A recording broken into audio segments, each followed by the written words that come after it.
শুনতে হবে, গুরুত্বপূর্ণ কথা, গুরুত্বপূর্ণ কথা, এত দামি কথা যে আল্লাহ কথা বলতে গিয়া কসম করছে। কম দামি না দামি?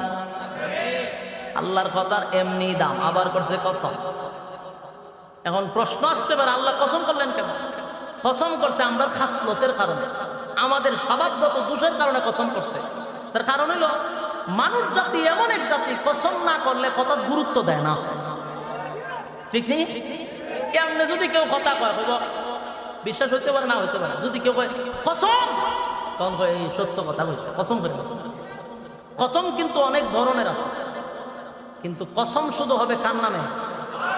শুধু আল্লাহর নামে কসম হবে। আমরা দেশের এমন খারাপ অভ্যাস, কেউ হয় আমার গাড়ির কসম, এরে আমার দোকানদার কসম, আবার কেউ হয় আমার বাচ্চা কাচ্চার কসম। হয়নি? এমন কসম আমিও শুনছি, কথা বিশ্বাস না করলে কয় আমার মরা বাপের কসম। আসেনি এরকম কসম? সাবধান সাবধান, কসম হবে আল্লাহর নামে, আর অন্য নামে কসম করলে কুফরি হবে। সাবধান, কসম কার নামে হবে? আচ্ছা বলুন তো, মানুষ কেন কসম করে? তার কথার ওজন বাড়াইবার লেগে কসম করে। কারণ এর কথা কেউ বিশ্বাস যখন করে না, তখন এ কসম করে, তখন মানুষকে বলি কসম করছে, বিশ্বাস করুন যায়। মানুষও কসম করার সময় দেখবেন দামি জিনিসের কসম করে, সস্তা জিনিসের কসম কেউ করে না। জীবনে শুনছেন কেউ কইতে যে আমার জুতাটার কসম করছে? কেন করে না? কারণ সস্তা, এই জুতার কসম করলে কেউ আর বিশ্বাস, এই জন্য মানুষ দামি জিনিস কসম করে। আল্লাহও যে কসম করছে, দামি জিনিসের কসম করছে, সস্তা জিনিসের কসম করে নাই। কোরআনে অনেক জায়গায় আল্লাহ কসম করছেন। ওয়াত্তিন, তিন ফলের কসম করছে। ওয়াজ্জাইতুন, জাইতুনের কসম করছে। ওয়াতুরে সিনিনা, সিনাই পর্বতের কসম করছে। ওয়াহাযাল বালাদিল আমিন, মক্কা নগরীর কসম করছে। ওয়াদ্দুহা, দিনের আলোর কসম করছে। ওয়াল্লাইলি ইযা সাজা, রাতের অন্ধকারের কসম করছে। ওয়াসসামাই যাতিল বুরুজ, দুর্গ বিশিষ্ট আকাশের কসম করছে। আসেনি এরকম কসম? আল্লাহ অনেক জিনিসের কসম করছে গো। সূরা আসরের মধ্যে আল্লাহ বলেন ওয়াল আসর, সময়ের কসম, সময়ের কসম, সময়ের কসম, সময়ের কসম। এরা আমার যুবক ভাই, পৃথিবীর মধ্যে সবচেয়ে বেশি দামি, সবচেয়ে বেশি দামি হলো সময়। সময়ের থেকে দামি আর কোনো কিছু নেই। যত জিনিসের কসম করা হোক, সময়ের থেকে দামি আর কোনো জিনিসের কসম হতে পারে না। আমরা সময়ের মূল্য জানি না, এই জন্য আমরা ডেভেলপ হতে পারি না। আমাদের অলসতার কারণে আমরা অনেক পিছায়া যাই। সময়ের গুরুত্ব যদি দিতাম, তাহলে আমরা অনেক উপরে চলে যেতাম। আল্লাহ নবী বলেন, দুনিয়া হোক পরকাল হোক, দুনিয়া হোক পরকাল হোক, যে যেই লাইনে সময়ের গুরুত্ব দিবে সে তত ডেভেলপ হবে। দুনিয়াদার যদি দুনিয়ার দিকে মেহনত করে, দুনিয়ার দিকে সে ডেভেলপ হয়ে যাবে। পরকালের দিকে যে সময় দিবে, পরকালের দিকে সে অনেক উপরে চলে যাবে। মূল হলো সময়, সময়ের গুরুত্ব নাই। এখানে যারা পয়সা রয়েছেন, বলুন তো দেখি সময় যাচ্ছে কিনা? যারা বিছনায় হইয়া হইয়া মোবাইল টিপে সময় যাচ্ছে কিনা? রাস্তাঘাটে দোকানপাটে যারা আড্ডা মারতেছে, সময় তাদের জন্য থেমা রইছে। অশ্লীল ভিডিও যারা দেখতেছে, সময় থেমা রইছে। সব জায়গায় সময় যাচ্ছে, কিন্তু সময় সব জায়গার এক সমান মূল্য না। এখানে পয়সা যে সময় দিচ্ছেন, আল্লাহর কসম, আল্লাহর কসম, কিয়ামতের মাঠে হইতে পারে সময়টার জন্য আল্লাহ রাব্বুল আলামিন বান্দাকে জান্নাত দিয়া দিতে পারে। বান্দার কোন আমলে বান্দা জান্নাতে যেতে পারবে না আল্লাহর দয়া মায়া ছাড়া। মালিক যদি বলে বান্দা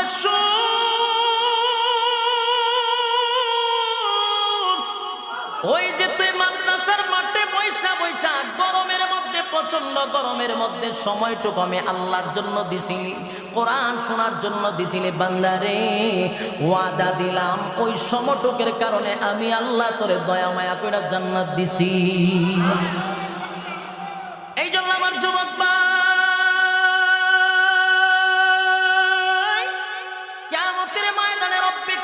বান্দার উসিলা তালাশ করবে, উসিলা তালাশ করবে, উসিলা তালাশ করবে। এই মাঠে যারা বসছেন হতে পারে এটা আপনার একটা উসিলা। এই জন্য বেশি সময় নয়, অল্প সময় যদি ধৈর্যের সাথে বসতে পারি, আল্লাহর কসম একটা কথাও মন করা বলবো না। কোনো গিচ্ছা কাহিনী বলার অভ্যাস আমি আশরাফির নাই, জীবনে কোনো মাফিরও গিচ্ছা কাহিনী বলি নাই। যতক্ষণ কথা বলবো কোরআন সামনে রেখে কথা বলবো, ধৈর্যের সাথে কথাগুলি শুনবেন। হয়তো বা আজকের এই আলোচনা শুনে কোনো একটা মানুষ যদি হেদায়েত পায়, আমি আশরাফির জীবন ধন্য। একজন যদি লাইনে আসে জীবন ধন্য। আমি আপনাদের হাতে পায়ে ধরে বলি, সময়ের কসম করছে আল্লাহ, ওয়াল আসর ইন্নাল ইনসানা লাফি খুসর। এ যুবক ভাই, আল্লাহ বলেন সময়ের কসম, পৃথিবীর সব মানুষ ক্ষতিগ্রস্ত। কি বুঝলেন? রব্বে কারীম নিজে বলেন, আল্লাহ নিজে বলেন, আল্লাহ নিজে বলেন, আল্লাহ নিজে বলেন মানুষ ক্ষতিগ্রস্ত, মানুষ ক্ষতিগ্রস্ত, মানুষ ক্ষতিগ্রস্ত। তাহলে বলুন আমরার বাঁচার কোনো ভয় আসেনি? আছে চারটা। কয়টা?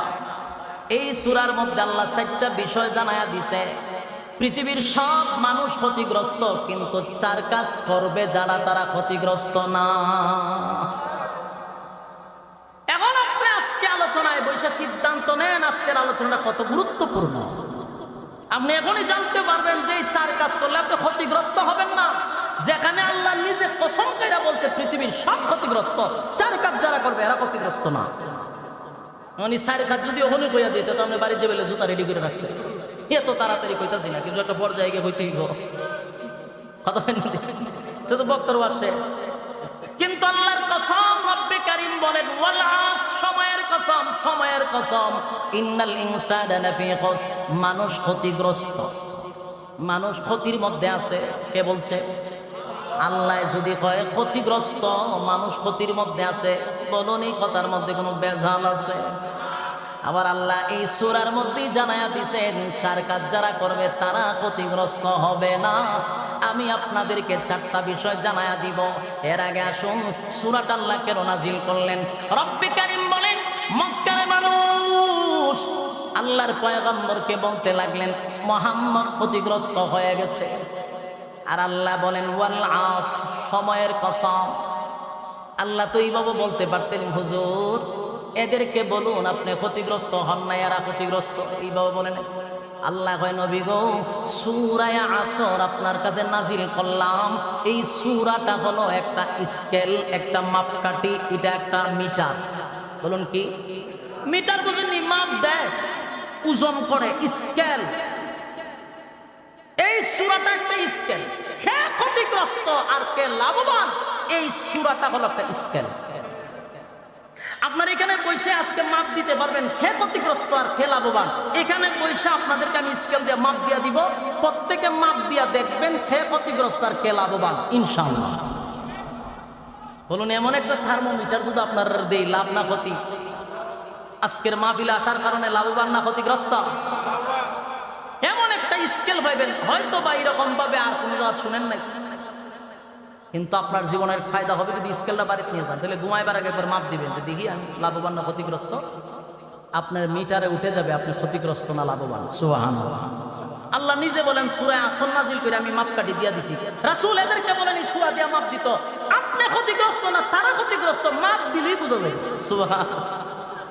আল্লাহ ডাইরেক্ট বলেন এই যারা ক্ষতিগ্রস্ত। আল্লাহ যে এই সূরা যখন মাপ দিত, কিয়ামত পর্যন্ত আদম নবীর থেকে নিয়ে কিয়ামতের ইসরাফিলের সিংহা পর্যন্ত যত মানুষ আসছে আর আসবে, সব মানুষকে আল্লাহ এই সূরাটা দিয়েছেন মাপার জন্য। তোরা নিজেরাই মাপটা দেখ তোরা কতটুকু লাভবান আর কতটুকু ক্ষতিগ্রস্ত।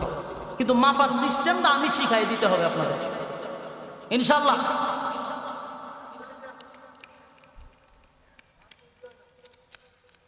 তাড়াতাড়ি দিলে আমার ডাবল সুবিধা, আমিও সেটা যে কোনো রকম হালি শেষ হইতো। বিশেষ করলাম বসে বিরক্ত হইতেছে তাড়াতাড়ির জন্য আমি ভূমিকা দিলাম না ডাইরেক্ট, কিন্তু আয়াতের ভিতরে ঢুকে ওয়াজ শুরু করছি না, কোনো লম্বা করছি। তাহলে মনোযোগ দিয়ে শোনেন। রব্বে কারীম বলেন পয়গম্বর আপনি সূরা আসর নাজিল করে আমি তাদেরকে আপনি একটু জানায়া দেন কে লাভবান আর কে ক্ষতিগ্রস্ত। এই সূরা দিয়া মাপ দিলেই বোঝা যাবে। নাজিল করছে। আরে যুবক ভাই, রব্বে কারীম বলেন ওয়াল আসর, সময়ের কসম, সময়ের কসম, ইন্নাল ইনসানা লাফি খুসর, মানুষ ক্ষতিগ্রস্ত। এবং কে লাভবান কে ক্ষতিগ্রস্ত সূরা দিয়া মাপ দিলে পাওয়া যাবে। এখন আসুন আমরা সর্বপ্রথম বুঝি লাভ বলতে আল্লাহ কি বুঝাইছে আর ক্ষতি বলতে আল্লাহ কি বুঝাইছে। এই জিনিসটা তো বোঝা দরকার। লাভ বলতে কি বুঝলেন আর ক্ষতি কি বুঝলেন, এই জিনিসটা বোঝা দরকার। আমরা যারা এই পৃথিবীতে আসি, আল্লাহ বলেন এই পৃথিবীটা হলো একটা ব্যবসার জায়গা। বলুন এই পৃথিবীটা কি? ব্যবসার জায়গা। বলুন তো দেখি ব্যবসা করতে সর্বপ্রথম কি লাগে? মাশাআল্লাহ, সঠিক উত্তর দিয়েছেন। ব্যবসা করতে পুঁজি লাগে। ব্যবসা করতে পুঁজি লাগে। আল্লাহ বলেন দুনিয়াটা হলো ব্যবসার জায়গা, আর ব্যবসা করার জন্য প্রত্যেকটা মানুষকে একটা করে পুঁজি দিছি। এই পুঁজিটার নাম হলো হায়াত। বলুন পুঁজির নাম কি? ওই যে সময়, এই সময়টাই হায়াত। আল্লাহ যে সময়ের কসম করছেন, এটা কোন সময়? তোমার হায়াতের কসম, তোমার সময়ের কসম, তোমার জীবনের কসম। আল্লাহ বলেন এই পৃথিবীতে আসছো তুমি ব্যবসা করার জন্য। ব্যবসাটা কি? নেক আমল। বলুন ব্যবসাটা কি? এই নেক আমল নামক ব্যবসা করতে গেলে পুঁজি দরকার। পুঁজিটা হলো আমাদের জীবনের হায়াত। তাহলে আল্লাহ বলেন আমি পুঁজি দিছি সীমিত, পুঁজি দিছি সীমিত, কিন্তু মুনাফা অর্জন করতে হবে অসীম। বলুন পুঁজি কতটুক? সীমিত, মুনাফা অল্প। পুঁজি দিয়ে আল্লাহ দুনিয়াতে পাঠাইছে। আল্লাহ বলেন এই পুঁজি দিয়া তুমি ব্যবসা করো। জীবনে যদি এই ব্যবসায় একবার লস খাও আর কোনোদিন এই ব্যবসায় সফল হতে পারবা না। আমার যুবক ভাইরা দিলের কান লাগায় এখন কথাগুলি শুনবেন। যুবক ভাইদেরকে বারবার বলছি দিলের কান লাগায় শুনেন। বাইরে এটা বড় গুরুত্বপূর্ণ কথা। জীবনের সবচেয়ে দামি একটা কথা আপনাদের কাছে বলে যাব। এমন একটা দামি কথা, মনোযোগ দিয়া শুনেন, বালিশের সঙ্গে মাথা লাগাইয়া চিন্তা করে দেখবেন। আল্লাহ নিজেই বলেন বান্দারে আমলের ব্যবসা করার জন্য সীমিত একটা পুঁজি দিছি। পুঁজিটার নাম হলো তোর হায়াত। হায়াতের কসম করছে আমার আল্লাহ। জীবন পুঁজির কসম। যাদের বয়স এখানে 40 বছর, তোমার 40 বছরের জিন্দেগির কসম করছে আমার আল্লাহ। যার 60 বছর 60 বছরের কসম, 80 বছর 80 বছরের কসম। মোট কথা তোমার জীবনের সবটুকু সময়ের কসম করে আল্লাহ বলেন বান্দারে ক্ষতিগ্রস্ত, ক্ষতিগ্রস্ত। সময়ের মূল্যায়ন কর, কারণ পুঁজি খুব সীমিত। পুঁজি, দুনিয়ার ব্যবসা বাণিজ্য যদি একবার কেউ লস খায় গো, আরেকবার তার আত্মীয় স্বজন পুঁজি দিয়া আবার ব্যবসা শুরু করতে পারে। কিন্তু দুনিয়া নামক জীবন পুঁজির ব্যবসা বড় সীমিত। একবার যদি পুঁজি ফোড়ায়া যায় আর কোনো দিন ব্যবসায় ডেভেলপ হওয়ার সম্ভাবনা নাই। এই জন্য পুঁজি সীমিত। অল্প পুঁজি লইয়া তুমি দুনিয়ার জমিনে আসছো, অথচ তুমি হেলায় আর খেলায় সময় নষ্ট করতেছ। দুনিয়ার সব জিনিস বুঝো রে, কিন্তু পরকাল বুঝো না। তোমারে যদি নামাজের কথা বলি, তুমি বলো হুজুর আমার প্যান্ট বালা না, উজু ঘুরে গোসল করছি না হুজুর, প্যান্টের মধ্যে মুখ লাগছে, বস্ত্রাপ লাগছে। এই ইমাম সাহেব যদি কেমন আসেন না নামাজে যায়, বেচারা কয় হুজুর আমার সময় নাই। নেতারে গিয়া কয় আসেন না ভাই নামাজে যায়, হুজুর আমার সময় নাই।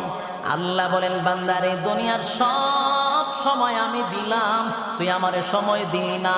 তোর সময় আছে ফুটবল খেলা দেখার সময় আছে, ক্রিকেট খেলা দেখার সময় আছে, ইউটিউবে সময় আছে, ফেসবুকে সময় আছে, অশ্লীল দেখার সময় আছে, সব জায়গায় সময় আছে। সময় নাই শুধু আমি আল্লাহর বেলা।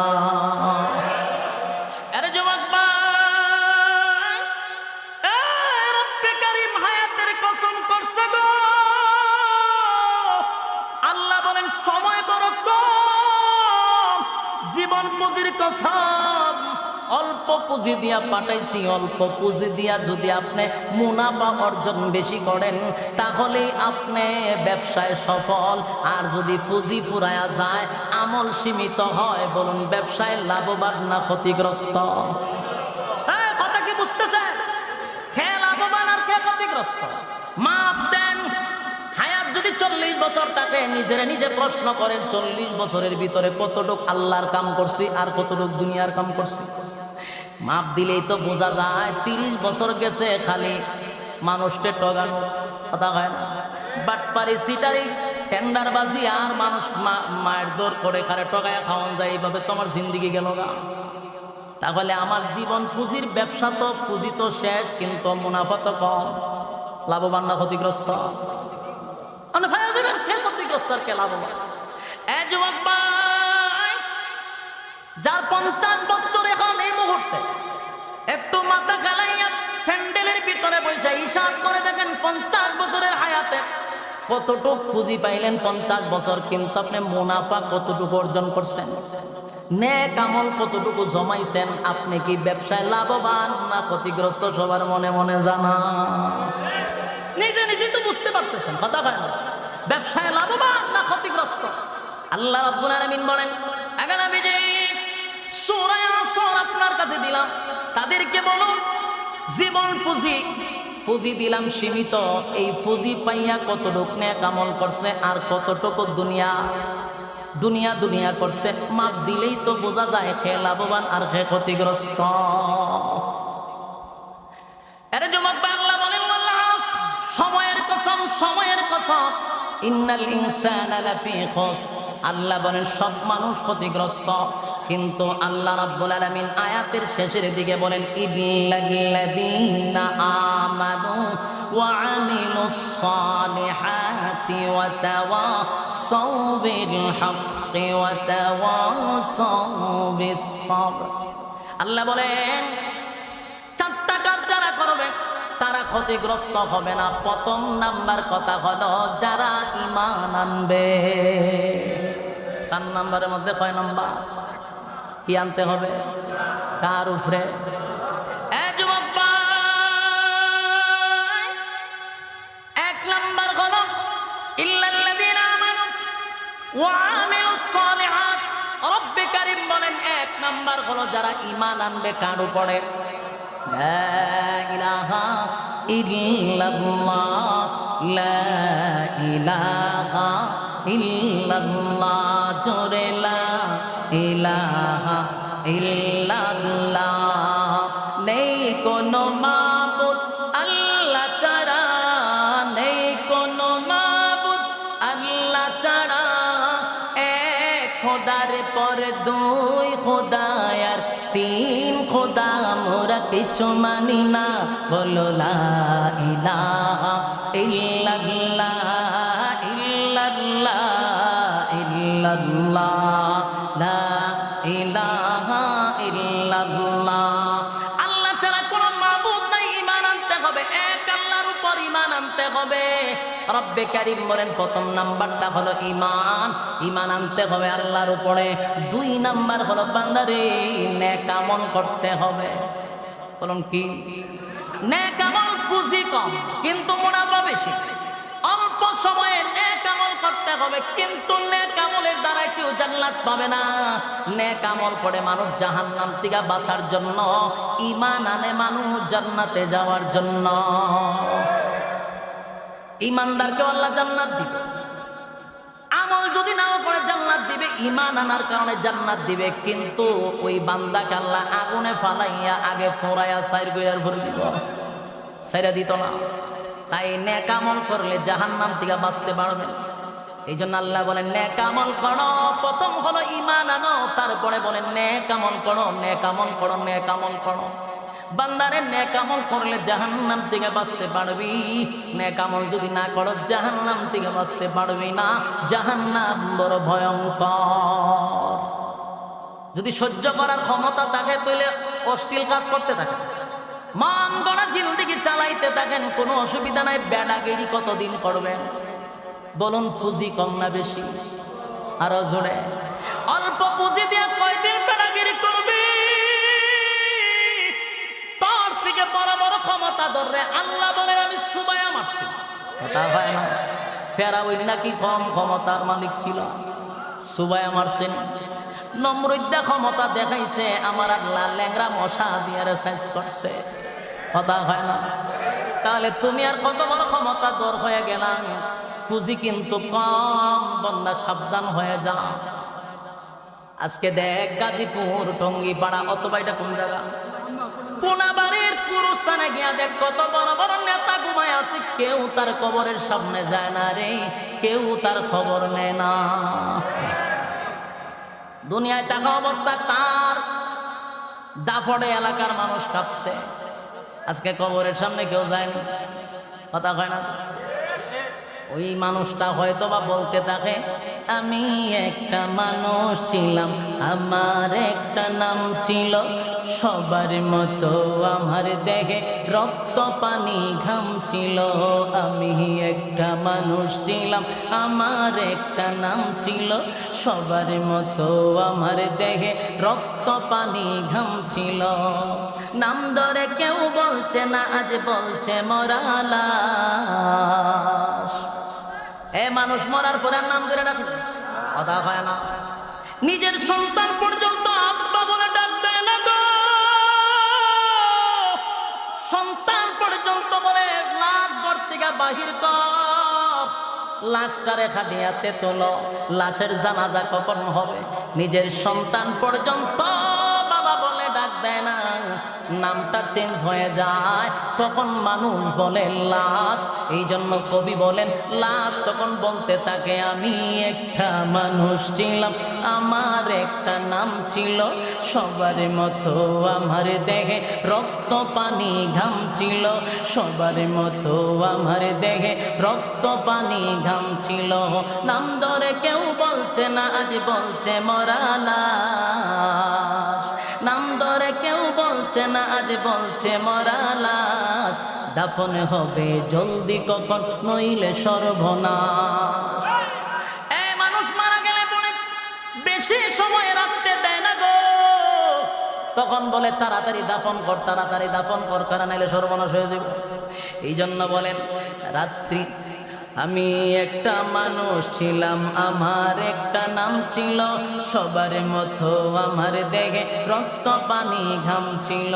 নাম ধরে কেউ বলছে না, আজ বলছে মরা লাশ। দাফন হবে জলদি কখন, নইলে সর্বনাশ। রাত্রে সবাই আমার ঘরে লাশের ভয়ে কাঁপছিল, রাত্রে সবাই আমার ঘরে লাশের ভয়ে কাঁপছিল।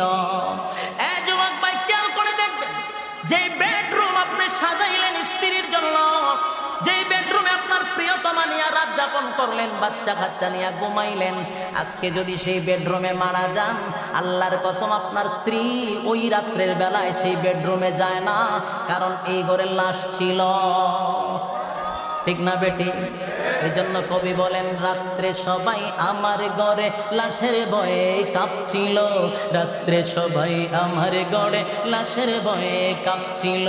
আমি একটা মানুষ ছিলাম, আমার একটা নাম ছিল, সবার মতো আমার দেহে রক্ত পানি ঘাম ছিল। গায়ের জুড়ে দনের জুড়ে কথা বলেছি, অহংকার বাহাদুরির সাথে চলেছি। অহংকার আছে না নাই? ভাব আছে না নাই? সেদিন বলবেন গায়ের জুড়ে দনের জুড়ে কথা বলেছি, অহংকার বাহাদুরির সাথে চলেছি। নাম ধরে কেউ বলছে না, আজ বলছে মরা লাশ। নাম ধরে কেউ বলছে না, আজ বলছে মরা লাশ। আমি একটা মানুষ ছিলাম, আমার একটা নাম ছিল, সবার মতো আমার দেহে রক্ত পানি ঘাম ছিল, ঠিক কিনা? আরে যুবক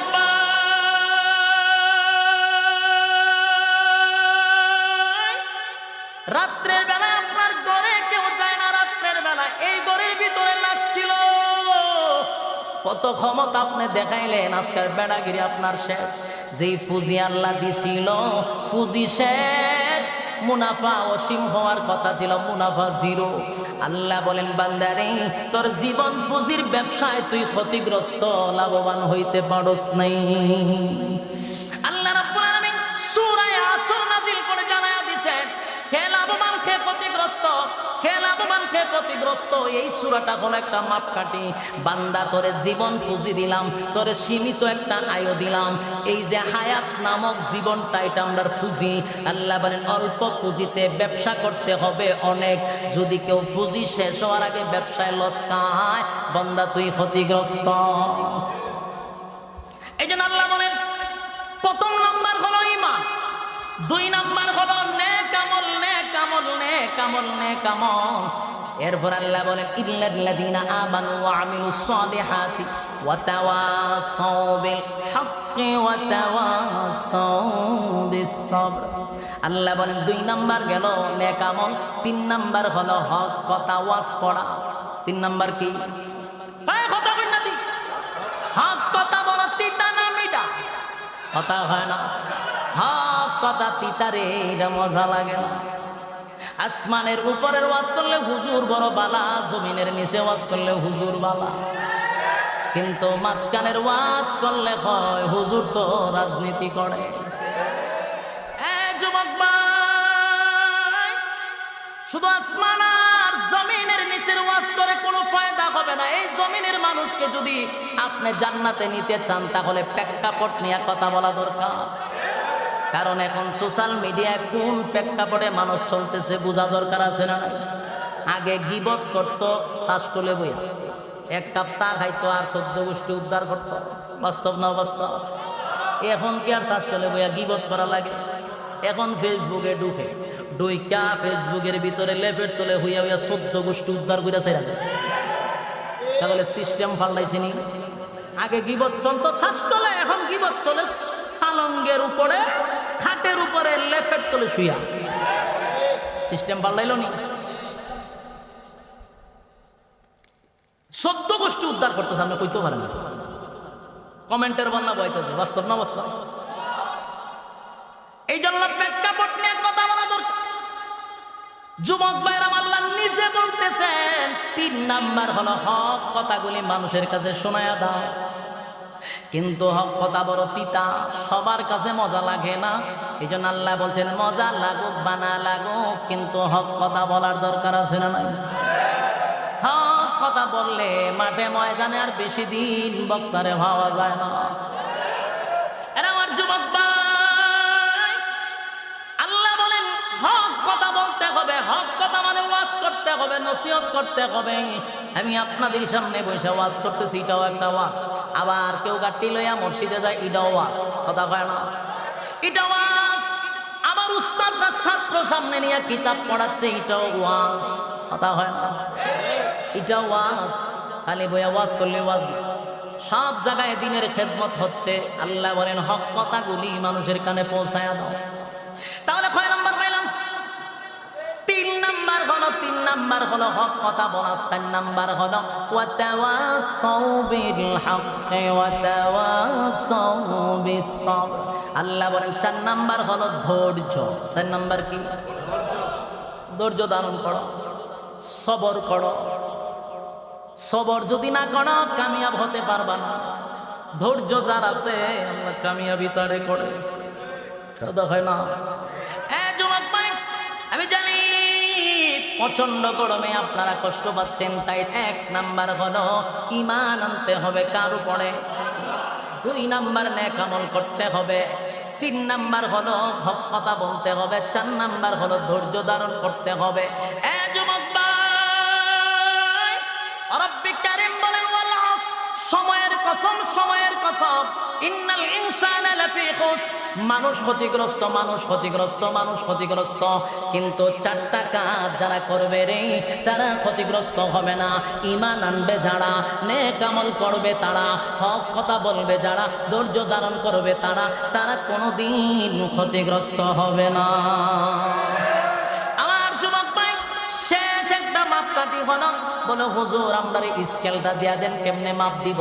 মাপটা আগেই দিয়া দিছি বলতে পারেন নাই। সহজ পদ্ধতি হলো কে লাভবান কে ক্ষতিগ্রস্ত বুঝে যাবেন যখন আপনার বয়স থাকবে 30, যখন আপনার 40, যখন আপনার 50, যখন আপনার 60। ঘুমাইয়া ঘুমাইয়া মাপ দিবেন 40 বছরের ভিতরে কতটুক আমার হায়াত, এই 40 বছরের জীবন পুঁজি দিয়া আমি আখিরাতের জন্য কতটুকু করলাম, দুনিয়ার জন্য কতটুকু করলাম। এইভাবে যদি মাপ দেন তাহলেই আপনি মাপকাঠি পেয়ে যাবেন। আপনি ক্ষতিগ্রস্ত না লাভবান।